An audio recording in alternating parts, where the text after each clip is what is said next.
Pues estaríamos entrando, si no tienen algún inconveniente, todas y todos y cada uno de los que están en el auditorio y de nuestros ponentes, de nuestros conferencistas, entrando a la etapa de las preguntas, a la sesión de preguntas, de tal manera que en el chat hay un par de preguntas, pero también en el registro tuvimos algunas preguntas que son pocas, ciertamente. Yo invitaría al auditorio a formular más de las mismas en términos de preguntas, comentarios, observaciones. Pero para el doctor Morales, primeramente, y si me permite, doctor Eric, hay una pregunta que la voy a leer tal cual ha aparecido aquí en el registro.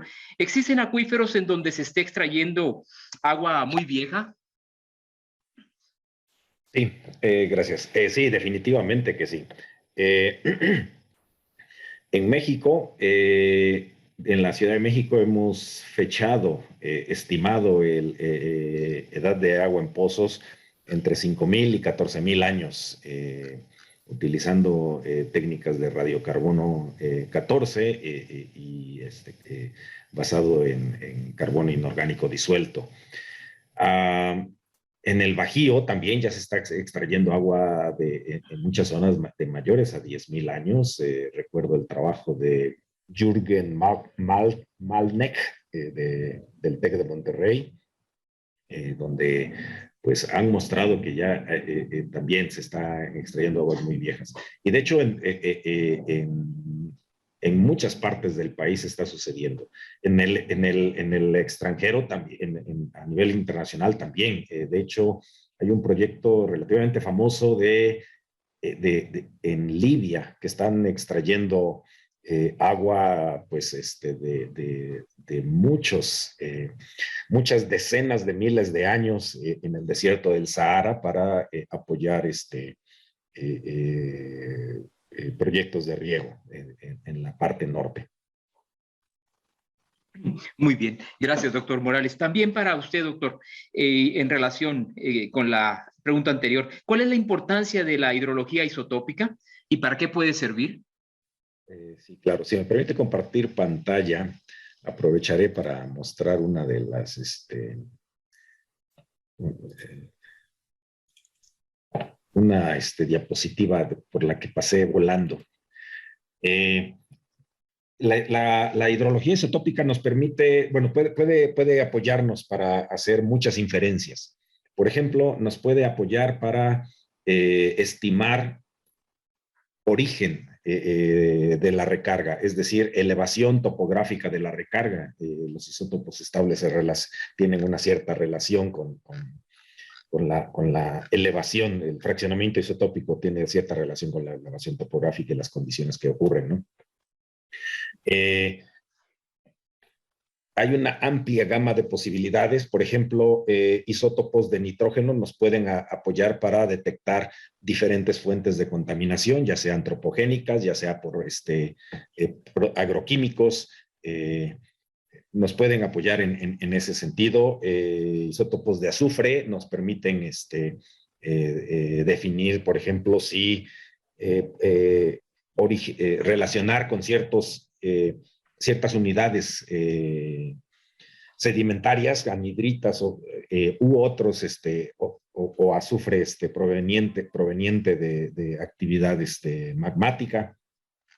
Y bueno, lo que ilustro aquí es la experiencia que hemos tenido en apoyando al sistema de aguas de la Ciudad de México, junto con Pemex y con Agua, en la en la exploración hidrogeológica a gran profundidad aquí en la Ciudad de México, del orden de 2,000 metros de profundidad, y pues donde hemos, pues primeramente entre resultados interesantes, que extrayendo agua de entre 1,000 y casi 2,000 metros en el San Lorenzo Tezonco, en el Pozo San Lorenzo Tezonco, que está cerca de la central de abastos, pues se extrajo agua, al menos en aquel tiempo, no sé si se ha ido deteriorando, de menos de 1,000 ppm, de menos de 1,000 miligramos por litro en cuanto a sales totales disueltas, y con una edad estimada con radiocarbono del orden de 14,000 años. En el Santa Catarina, que es un pozo cercano, relativamente cercano aquí, donde el que marca Tulyehualco, también del orden de 1,300 ppm, no tan mal para esas profundidades de cerca de 2,000 metros, y en ese caso, curiosamente, una edad de 5,000 años, pero ya un trabajo por Selene Olea y Óscar Escolero han encontrado que este resultado probablemente era influenciado por,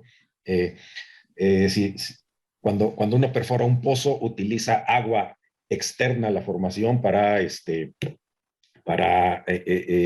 lubricar el proceso de perforación y también extraer los recortes, y toda esa agua externa pues se va difundiendo al interior de la formación, y ya después, cuando queremos extraer una muestra de agua representativa de la formación, tenemos que asegurarnos o tratar de asegurarnos de que extraemos toda esa agua externa a la formación, de manera que pues precisamente la muestra de agua sea representativa de las condiciones a profundidad, ¿no? Muy Pues bien. bueno, estos son algunos ejemplos de esta utilidad de la hidrología isotópica. Excelente, doctor Morales, muchas gracias. También para usted, doctor Morales, si nos permite. La pregunta es en términos de que si se ha documentado la presencia de plaguicidas en las aguas subterráneas en México. Claro que sí, por supuesto, y esto es bastante extendido. Por ejemplo, la doctora Blanca Prado del Instituto de Geología también, y la doctora Cristina Sive, también del Instituto de Geología, han estado trabajando mucho en la zona del Mezquital, por poner un ejemplo. Y pues ellas han investigado migración de diferentes compuestos, desde plaguicidas, agroquímicos en esa zona, genes, residuos de antibióticos. El Valle del Mezquital, por cierto, es la zona de riego más grande en México, con aguas residuales, incluso casi crudas, y residuos de antibióticos, que cuando uno toma una cierta cantidad, un cierto medicamento, pues excreta en la orina parte de ese antibiótico o de esa sustancia, y esas sustancias llegan pues permanecen en el agua, ¿no? Y por su regreso, pues plaguicidas, ¿no? La mayor yo supongo que en la mayor parte digo, no es el ejemplo que tengo aquí a la mano, porque son colegas del instituto y conozco su trabajo, pero estoy seguro que, no sé, en el Valle del Mayo, en los distritos del noroeste del país, con seguridad hay impacto de plaguicidas y de agroquímicos en el subsuelo, ¿no? Por no decir en la mayoría de las zonas agrícolas. Muy bien, gracias, doctor Morales. Y hay una manifestación aquí en el chat, dice: muy interesante y excelente exposición, estimado doctor Sánchez, muchas felicidades. En términos objetivos o reales, ¿qué nos hace falta para no solo tomar decisiones informadas, sino implementar, ejecutar y evaluar acciones encaminadas al manejo integral, sustentable, sostenible de cuencas hidrológicas, doctor Sánchez? Sí, muchas gracias. Bueno, existe la figura para hacer eso a través de los consejos de cuenca que están instalados o deben de estar instalados, y en donde está representada gran parte de los intereses en una cuenca. Pero la realidad es que, al menos aquí en el norte del país, el interés prioritario de las cuencas hidrológicas son los distritos de riego, o sea, el usuario final en el gradiente hidrológico. Pero ya me ha tocado estar en comités platicando, en el caso de la contaminación, en donde productores pesqueros que se encuentran en la parte baja, en los humedales, en algunas cuencas en Oaxaca, se empezaron a quejar de lo que hacen los productores en la parte alta en términos de lixiviación de agroquímicos a su sistema productivo, y los pescados empezaron a morir. Entonces, la Comisión Nacional del Agua nos financió un proyecto precisamente para establecer un esquema de prevención y mitigación. Y se aplicó los algoritmos que vimos ahorita, ¿no? Entonces, sí está dada, pues, la estructura. Lo que pasa es que no es muy socorrida, pues, porque, repito, hay muchos intereses en las diferentes partes de la cuenca y esos intereses están en conflicto. Pero existe el esquema, sí existe. Muchas gracias, doctor Sánchez Cohen. También interesante la pregunta y también la respuesta. Para el doctor Eric, ¿nos podría dar sus comentarios, doctor, sobre el Canal Nacional en la Ciudad de México y qué estrategias podrían ayudar para implementar proyectos de agua? Bueno, sí. En general, bueno, no nada más el Canal Nacional, las vías de desagüe, digamos, de ciudades grandes definitivamente tienen un impacto grande en el régimen hidrológico y en el ecosistema, ¿no? Y además también, pues, en la población que vive alrededor de estos lugares, ¿no? Pero eh, tengo entendido que hay proyectos para tratar de rescatar vías que pasaban por zonas urbanas y que constituían pues corredores ecológicos, ¿no? Es un reto grande porque la mayoría de estas corrientes pues ya están asfaltadas y también ya no llevan flujo base. Ya todos, al menos en la Ciudad de México, todo está interceptado, excepto el río La Magdalena, y solo en la parte alta, ¿no? Que lleva un poco de flujo base. Lo demás, ya no existe flujo base y ya después lo que sale, como por ejemplo en el Canal Nacional, pues ya son aguas de desecho, ¿no? Entonces, es necesaria una estrategia importante para hacer esto, ¿no? Algo bueno, que no ha venido a la mesa. La Ciudad de México importa una cantidad muy, muy grande de agua, aproximadamente cerca del 40% de lo que consumen. El 60% se genera, bueno, se extrae localmente como agua subterránea, y el 40% parte es agua superficial y parte es agua subterránea que viene del Valle del Lerma y del Estado de México. Punto es que adicionalmente la Ciudad de México exporta una cantidad increíble de agua también. Entonces, que no se aprovecha y que se va al Valle del Mezquital, por ejemplo. Entonces, justo esa visión integral en relación con el canal nacional, es decir, debiera tomarse en cuenta. Claro, ahora nos enfrentamos además a un problema político, porque es agua que se exporta, pues ya hay gente que la aprovecha y que se generaría un problema social enorme si se modifica el régimen hidrológico, ¿no? Muchas gracias, doctor Morales. Y ciertamente que esa pregunta me hizo recordar en lo personal el acueducto nacional en Israel, donde ya la posibilidad de la explotación de agua subterránea se vio con esa indisponibilidad y hubo que voltear a ver las aguas superficiales del norte del país y llevarlas al centro y sur del país con un acueducto. Cosa que nos preguntamos acá en México si sería posible un proyecto de gran envergadura para llevar agua de nuestra zona del sureste, donde tenemos en forma superhabitaria agua disponible para la zona centro y norte del país. Bueno, perdón, Waldo, ¿puedo hacer algún comentario ahí con eso, aprovechando ese comentario que... Adelante, doctor, gracias. Gracias. Sí, estoy de acuerdo que habría cosas interesantes, pero permítame robarme un comentario de Sam Sandoval en California. En California en los valles centrales tienen también un problema de subsidencia muy, muy importante. Aquí tenemos un poste, bueno, más bien un ADM de pozo, que muestra dónde estaba el nivel del terreno en 1925, 1955 y 1977, ¿no?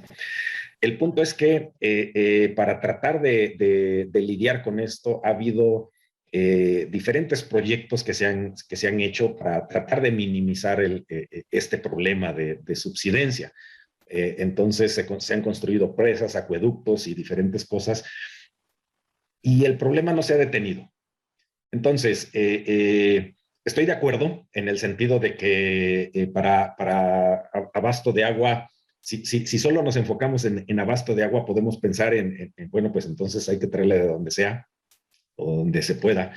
Pero Sam Sandoval decía, bueno, es que esto se parece como si le decimos a nuestro hijo, te estás excediendo en el límite de crédito y ya estás súper endeudado. Bueno, pues, ¿sabes qué? Para solucionarlo, aquí te va más crédito, ¿no? Y, todavía no aprendes. Bueno, pues aquí te va más crédito, ¿no? Entonces, quizás, bueno, hay que matizar esto, ¿no? Gracias, doctor Morales. Sí, muy interesante también. Y para la reflexión, doctor Sánchez Cohen, en la gestión integral de recursos hídricos para la explotación de aguas subterráneas, ¿qué variables se deben de considerar para que ésta sea sostenible? Bueno, ahí se comentó, de hecho, un punto esencial de la plática fue el balance de agua, ¿no? Se ha dejado entrever, pues, o se dejó entrever ahí que lo que entra es igual a lo que sale menos lo que se queda, ¿no? Aludiendo al ejemplo que ponía ahorita el doctor Eric Morales, si entran 10 pesos y salen 15, pues trae 5 pesos de déficit, ¿no? Y si entran 10 y nada más y salen 5, pues trae 5 a favor, ¿no? Entonces, el balance de agua es el punto medular para la toma de decisiones. Y aquí aunando, poniéndole un poco, agregando un poco al comentario que se hacía hace rato, algo no considerado comúnmente ni en el balance es el agua virtual. Por ejemplo, aquí en la laguna se producen alrededor de 6 millones de litros de leche diarios, en donde producto de alrededor de 500,000 de vacas, y en donde cada vaca se come, no sé, 50, 60 kilos de alfalfa por día, y eso consume una lámina de 3 metros de columna de agua por año. Quiere decir que cada litro de leche nos cuesta alrededor entre 500 y 600 litros de agua. Y esa agua se va. Es agua virtual. Pero también entra agua virtual.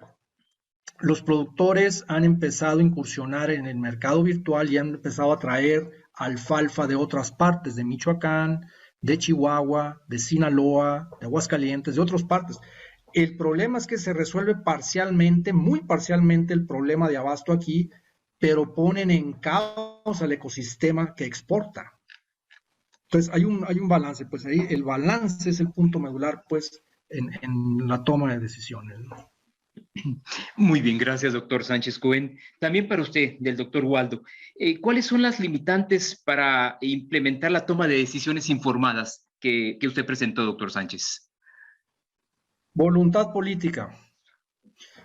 La voluntad política, repito, en una cuenca, si tú ves o si vemos la figura, pues el que presentamos ahorita de lo que entra y lo que sale en una cuenca, nos damos cuenta, pues, y ahí se presentó de manera muy rápida, los intereses que existen en las diferentes partes de la cuenca. Hay intereses muy poderosos económicamente hablando.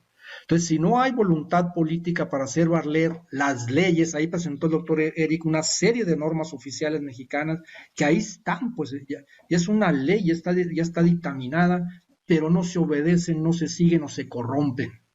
Entonces, la voluntad política es el primer paso para hacer valer o para que una ley sea aplicada. Para que esto pueda funcionar, necesita haber tanto voluntad política como voluntad de acción por parte de los usuarios. Un ejemplo aquí, ciertamente en los distritos de riego se ha incrementado, yo diría que de manera muy satisfactoria, la eficiencia de aplicación del agua a través de la tecnificación del riego.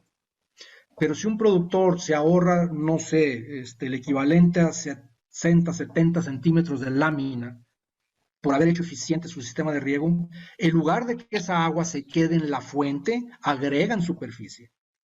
No resuelve el problema, pues.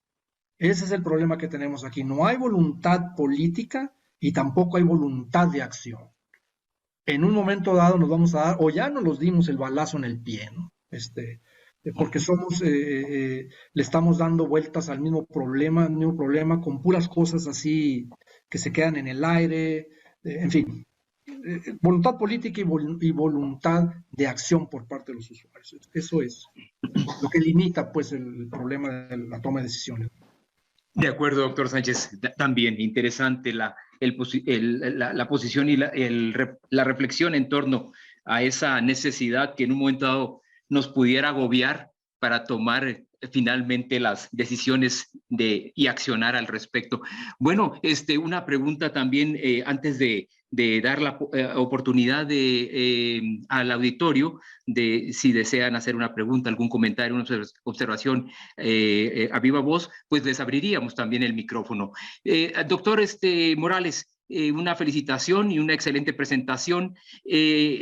¿A alguien le gustaría saber un poco más del parteaguas subterráneo? Es una pregunta técnica, lo podría estar delimitando la propia geología del subsuelo, o cuál es su conceptualización o fundamento. Muchas gracias.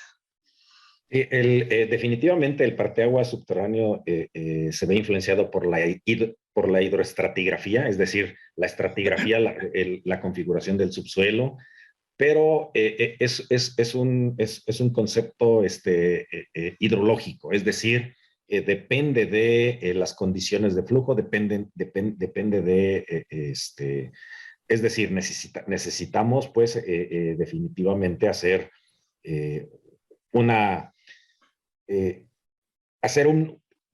estimar de alguna manera, hacer una simulación, una primera simulación del patrón de flujo en el subsuelo para entonces empezar a ubicar límites, etcétera, ¿no? De acuerdo, doctor Morales. Yo creo que lo que nos permitiría sería delimitar desde ese punto de vista más técnico el área de influencia de un acuífero, ¿no? Más que la parte administrativa que la tenemos acá sobre la superficie del suelo. Gracias, doctor Morales. Y también, pues, hacer la invitación a todas las y los acompañantes en el auditorio para que si desean hacer o formular una pregunta, alguna observación, un comentario, lo pudieran hacer levantando la mano para que nuestra compañera María Fernanda nos haga el favor de abrir el micrófono. Una mano levantada, creo que veía de Francisco Javier Hernández. Para habilitarle, de favor, Marifera, al compañero Francisco Javier Hernández el micrófono. A ver si me escuchan. Ya lo escuchamos, adelante. Buenas tardes, excelente las dos presentaciones del doctor Sánchez Cohen y el doctor Morales. Miren, yo soy ingeniero agrónomo también con especialidad en irrigación y les voy a platicar una experiencia para llegar a una pregunta. Creo que los dos ustedes coinciden en la necesidad de contar con información de campo precisa, es la base para tomar buenas decisiones. Y a mí me tocó hacer un censo y visitamos la red de pozos de observación y bueno, terrible. Los pozos ya no estaban abandonados, ya no estaban funcionando. Entonces es necesario que el gobierno, a través de la Comisión Nacional del Agua, realmente invierta para tener sistemas de información en campo que nos permitan tener una base de datos reales. Me acuerdo que aquí con el COTAS se veía un sistema en donde se ponía en algunos de los puestos de observación una especie de esfera y captaba la regulación cuando el nivel dinámico subía y bajaba y entonces se podía tener información adecuada. Es decir, se toman es demasiado importante la base de datos que puede dar un acuífero. A mí me tocó hacer el censo del acuífero interestatal que venía desde Zacatecas, el Valle Central de Aguascalientes y terminaba en 3 municipios del estado de Jalisco. Y cuando fuimos a Zacatecas a sacar la información de sus pozos de observación, también era totalmente deficiente, muy mala información. Y aquí de los 174 pozos de observación, pues yo creo que nos encontramos como 70, 80 que que estaban fuera de servicio y nosotros tenemos que sacar información pues sobre el comportamiento del acuífero en base a observaciones de campo. Entonces, ¿qué tipo de equipo, aparatos que permitieran con una baja inversión tener información de campo más realista acerca de cómo fluctúan los niveles dinámicos en los acuíferos? Esa es mi pregunta. Sí, bueno, si me Sí. permiten, bueno, existen sistemas para hacer este tipo de registros. Típicamente no son baratos. Un sensor que puede tener unos 100 metros de sumergencia, hasta 100 metros de sumergencia, si solo mide presión, puede costar del orden de 25,000, 35,000 pesos. Eh, pero hay una opción más barata definitivamente, y creo que pudiera ser participación ciudadana. Es decir, Adrián Ortega del Centro de Geociencias en Curiquilla tiene algo de experiencia en la zona de la cuenca de la Independencia, la parte norte de la cuenca esta de donde está la presa San Miguel de Allende. Han hecho una labor importante en cuanto a involucrar a la población en este tipo de problemática, ¿no?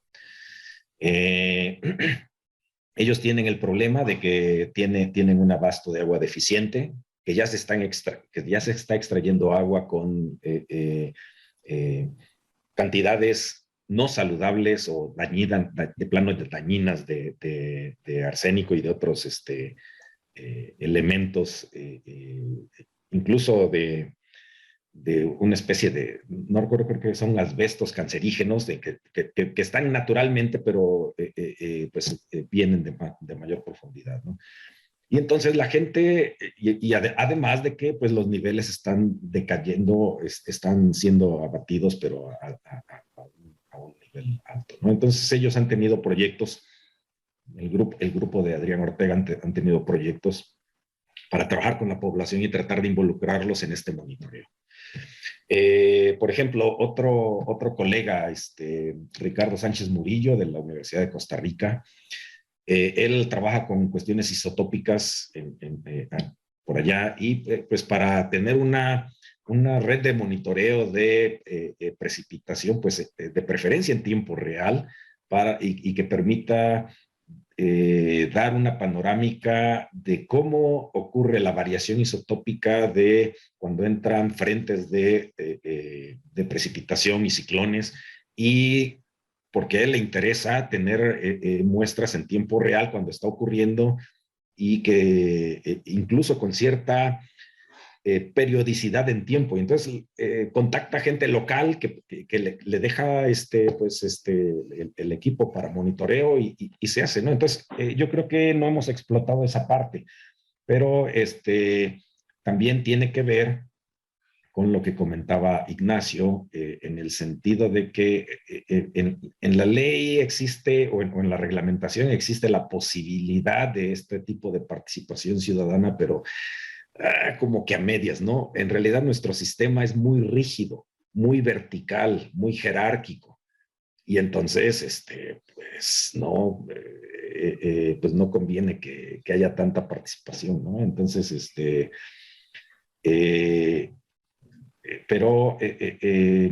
bueno, son dos experiencias que me parecen muy interesantes y que pudiera funcionar, ¿no? Yo estoy completamente de acuerdo en los 60s y 70s, si uno revisa los estudios hidrogeológicos o geohidrológicos, como se les llamaba entonces, pues están bastante bien hechos, y la calidad de datos, tienen muy buena calidad de datos. Después algo pasó por ahí de los 80s, que esa calidad empezó a decrecer, pero visiblemente, y efectivamente se empezó a descuidar el monitoreo, se empezó a descuidar la toma de datos que son básicos, y pues por supuesto la infraestructura que no está construida ex profeso, pues ya no funciona, ¿no? Entonces, dudo que con presupuesto federal pueda existir la suficiente capacidad para recomponer esto, pero a lo mejor involucrando, haciéndonos aliados de organizaciones locales o de locales, pudiera mejorar esto, ¿no? No sé. De acuerdo, muchas gracias, doctor Eric. Y también gracias a usted, ingeniero Francisco Javier Hernández, por la intervención. Muy interesante. ¿Alguien más que desee hacer uso de la palabra?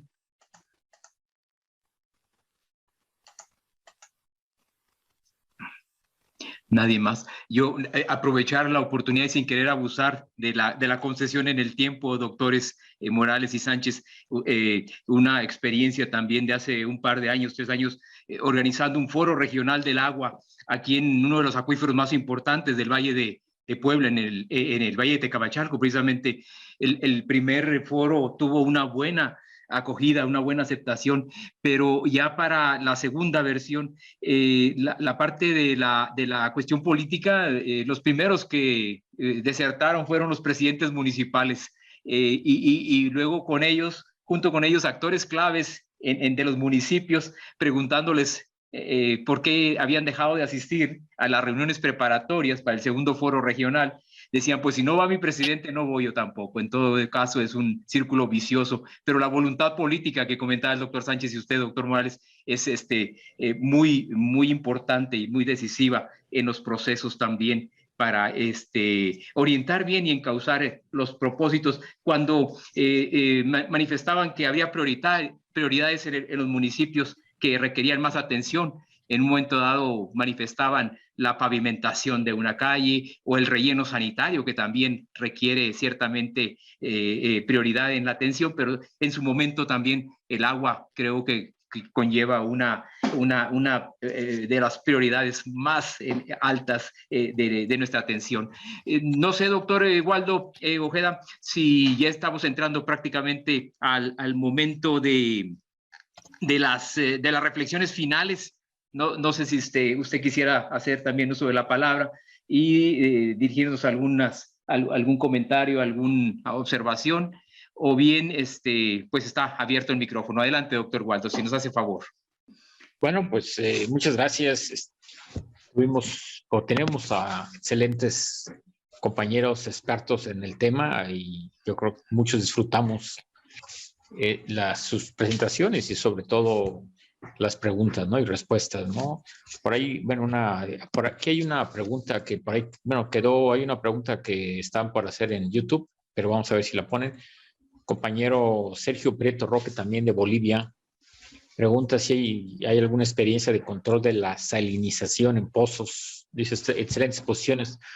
No sé si alguien quiera comentar por ahí, doctor Eric, sería más bien es cómo se da y finalmente alguna forma de mitigar o esa parte, ¿no?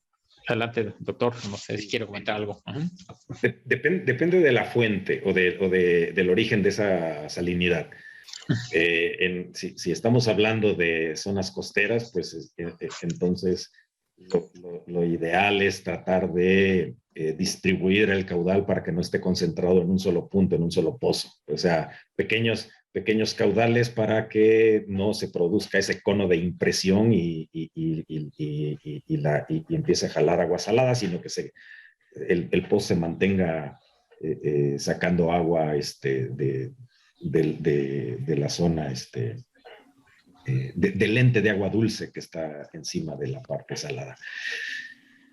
Si es de otro origen, bueno, pues es que eso depende. Si ya se está extrayendo agua de mucha profundidad, pues y no hay otra alternativa, es decir, que se tiene que extraer agua a mayor profundidad porque a menor profundidad ya el nivel, ya los pozos quedan secos, pues entonces ya no.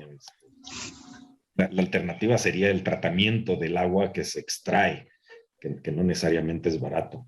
En algunos casos puede suceder que el origen de salinidad o incluso de mala calidad de agua pueda provenir de algún estrato, ¿no? Tengo entendido que aquí para el sistema de aguas de la Ciudad de México, el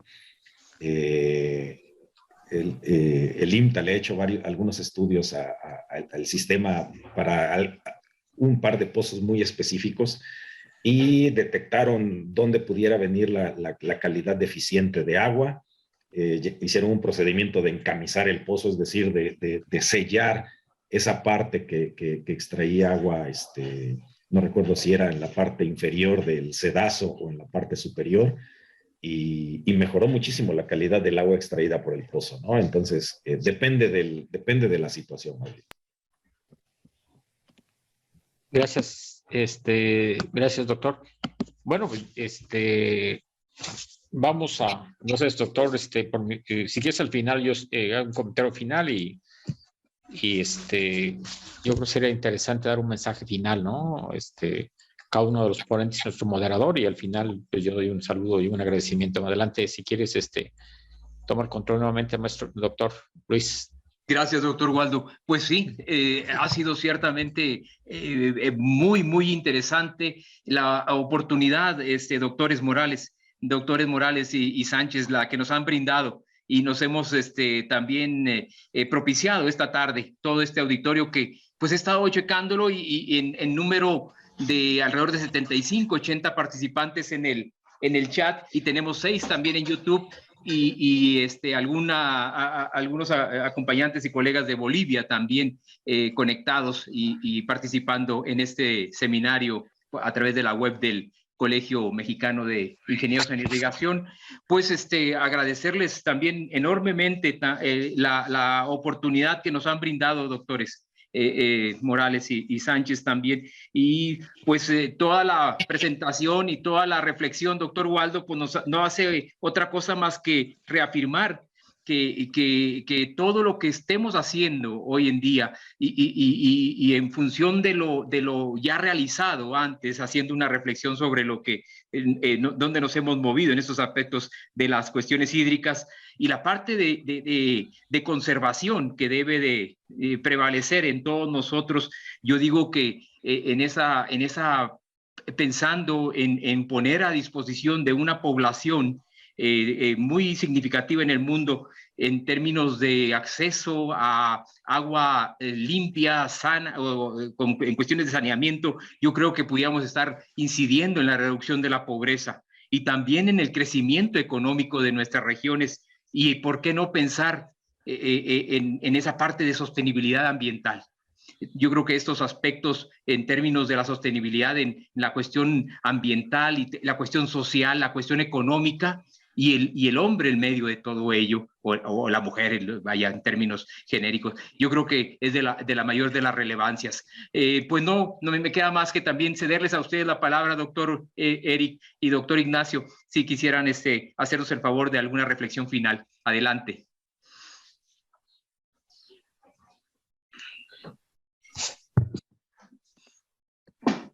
Bueno, nada más pues agradecer la oportunidad de pues, presentar estos puntos de vista, pues en lo que se pueda contribuir, pues estamos, bueno, ya puse por ahí mis coordenadas.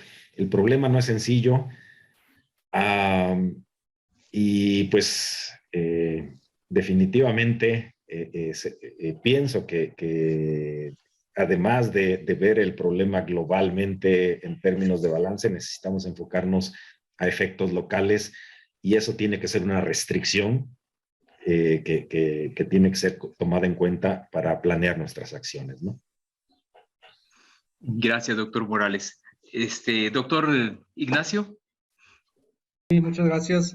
Bueno, reforzando ya lo que se ha dicho, es imperante, importante tener un esquema de monitoreo estratégico en donde se esté contabilizando pues diferentes aspectos en el contexto del agua subterránea, agua superficial, cómo se usa, dónde se usa, porque ese al final de cuentas es el insumo para la toma de decisiones.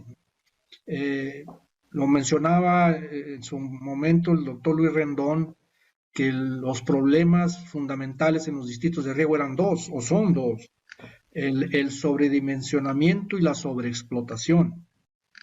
Hay concesiones que tienen muchísimos años ya y se siguen extrayendo con la ley en la mano, lo que en su momento se otorgó hace 40 años, ¿no? Y cosa que ya no es, pues, conducente, ¿no? Por la población crecieron los más usuarios, y todavía se sigue extrayendo cantidades formidables de agua a un costo ecológico muy, muy grande, ¿no? En cuestiones de salud, en cuestiones de contaminantes, en diferentes aspectos. Cada vez es más caro tratar el agua.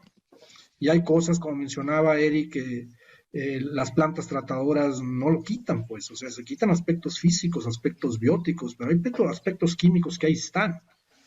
Ha habido muchos casos en diferentes partes del país en donde se han manifestado o ha habido manifiestos de problemas de salud en niños inclusive, que son atribuidos a la calidad del agua. Entonces, el monitoreo estratégico pues es algo que se debiera de quedar establecido inclusive por la ley, ¿no? De dónde habría que medir y cómo, en fin, para obtener información de calidad que permita pues tomar acciones. Y muchas gracias otra vez por la invitación. No, muchas gracias a usted, doctor Sánchez, también al doctor Morales. Y mencionar y comentar también en forma especial, nos acompañan de Chile también, de Perú, de Bolivia y Ecuador. Y miren, no queriendo abusar también de su tiempo, doctores, pero y sin querer tampoco dejar en el tintero una pregunta que está de último momento en el YouTube. Claudia pregunta si existe algún método sostenible de recarga de acuíferos. A ver qué nos pudieran comentar al respecto. Bueno, definitivamente la recarga artificial, pues es algo que podemos o siempre debemos tratar de fomentar. La parte de sostenible, supongo que, bueno, se refiere, para recargar agua, pues necesitamos traerla de alguna parte, ¿no? Entonces, ese sería más bien el punto, ¿no? De dónde se capta y porque, por ejemplo, en una experiencia en Arizona, justo en Tucson, pues Tucson fue de las últimas regiones que recibió agua del río Colorado. Cuando les llegó agua del río Colorado, agua superficial, pues la gente no la aceptó porque pues, la calidad de agua subterránea era mejor que el agua superficial, ¿no? Entonces lo que hicieron fue mezclar y también pues, la parte que le tocaba a la región de agua del río Colorado, pues lo que hicieron es empezar a infiltrarla en ciertas zonas para manejar esa parte. Bueno, estoy infiltrando tal cantidad, pues entonces puedo extraer agua de este otro lado, ¿no? Entonces mezclándola, etcétera. Entonces, quizás interpreto esa parte de, repito, recarga artificial siempre es deseable, sobre todo dado los problemas que tenemos. El punto es más bien de dónde sacamos esta agua, ¿no? De acuerdo, doctor Morales. Doctor Sánchez, ¿algo que quisiera usted agregar? Sí, yo recuerdo en el departamento de geohidrología en la Universidad de Arizona con el doctor Bull, no sé si lo conociste, Eric, un señor, él mencionaba en los viajes de estudios que hacíamos que decía que la zona de recarga natural eran las fallas de los cerros y los lechos secos de los ríos. Aquí tenemos un ejemplo en la laguna, en el distrito de Riego 017, que cuando se revistió el canal principal, el NASA, pues el paralelo, el canal Sacramento, el manto freático se fue hacia abajo y ahorita de una manera exponencial, ¿no? Pero no ha habido un estudio contundente que haga, que compare y vea la relación beneficio-costo, qué se ganó y qué se perdió, ¿no? Obviamente se perdió recarga y se ganó eficiencia, pero tiene un costo ecológico. ¿Por qué? Porque se salió de contexto, o sea, si todo hubiera ido creciendo gradualmente, de una manera ordenada, quizá no estuviéramos en el problema que estamos ahorita, ¿no? Pero no, empezó la explotación descomunal, pues, y sin control. El otro ejemplo aquí de la recarga natural a través de las fracturas de las fallas que dieron origen a los cerros, lo podemos ver en una parte del afluente del río Aguanabal, aquí pegado a Lerdo, Durango, ¿no? Hay una recarga importante. pero son acuíferos someros, pero son como esponjas, ¿no? Así como se les entra agua, así se va. En fin, y la otra pues es de la recarga natural, perdón, artificial, que también ha habido aquí proyectos de recarga natural con cooperacha de los propios productores, ¿no? De los módulos, pues se les asigna, los módulos asignan de manera, perdón, de manera altruista un volumen de lo que les toca, de sus derechos de agua, y van y lo vierten al lecho seco del río Nazas, aprovechando pues lo que digo de que, lo que se comenta de que el lecho seco de los ríos es una fuente de recarga muy importante, ¿no? Y obviamente sustentable, pero hay que ver eso también, como se veía, como lo mencionaba creo que Eric, aquí cuando hay entra un ciclón del Pacífico principalmente, que llena las presas y que son desfogadas, el desfogue por el vertedor de Demasías va a dar al río Nazas. Y dura el agua circulando por el río Nazas días, a veces semanas, y todo el mugrero que tiran las empresas o que han tirado las empresas al lecho seco del río se lixivia. Y los pozos que están en la vera del río, que son para tomar agua, lo extraen. Y quisiera que vieras la llave de la casa cuando abres, cuando sucede eso. Todo es menos agua, man. Entonces, hay que, la recarga sustentable, como dice Eric, tiene otras implicaciones. Es algo en cadena, ¿no? Debe de haber algo que por ley, pues, todas las empresas deben de tratar el agua antes de disponerla o antes de entregarla al municipio. No se hace. En fin. Y muchas gracias, doctor Sánchez, también por sus comentarios y su compartirnos sus experiencias también de muchos años en esta área de conocimiento tan apasionante que es el manejo de cuencas hidrológicas, el agua y la geología. Doctor Morales, también de allá desde el Instituto de Geología de la UNAM.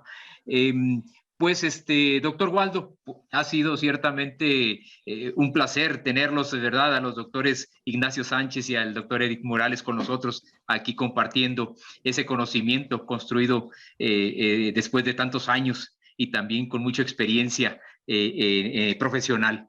Esta tarde con nosotros aquí en el webinar del Colegio Mexicano de Ingenieros en Irrigación. Doctor Waldo, muchas gracias también por la invitación para un servidor. Bueno, pues muchas gracias al doctor Eric Morales y al doctor Ignacio Sánchez Cohen y también a nuestro moderador, el doctor Luis Alberto Villarreal.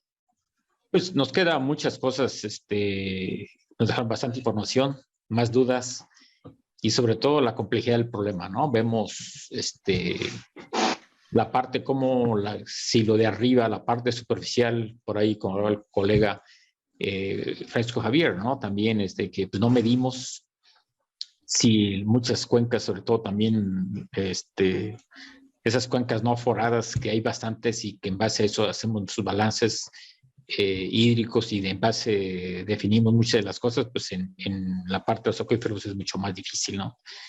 Y aquí, bueno, todo esto, digo, cada vez, mejor por ahí hay una, le llaman la paradoja del riego, ¿no?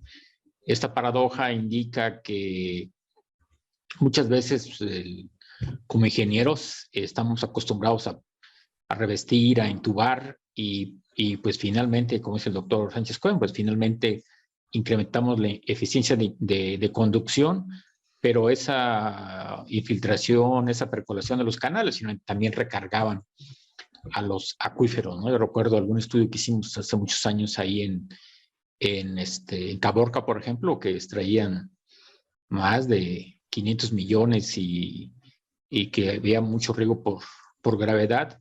De ahí me acuerdo que hablaba como la recarga era 150 millones de metros cúbicos de forma del acuífero y por retornos de ríos eran otros 150, entonces estaban sacando lo doble, ¿no? Finalmente pues el acuífero pues se iba abatiendo cerca de 1 metro por año, ¿no? Entonces del momento que ponemos sistemas de riego, bueno, está llegando más a la parcela, ¿no? O sea, tenemos más riego, más agua para regar. El problema de ahí es, bueno, también el agricultor entonces va a tener más volumen incrementar su superficie, ¿no? O para hacer segundos cultivos, ¿no?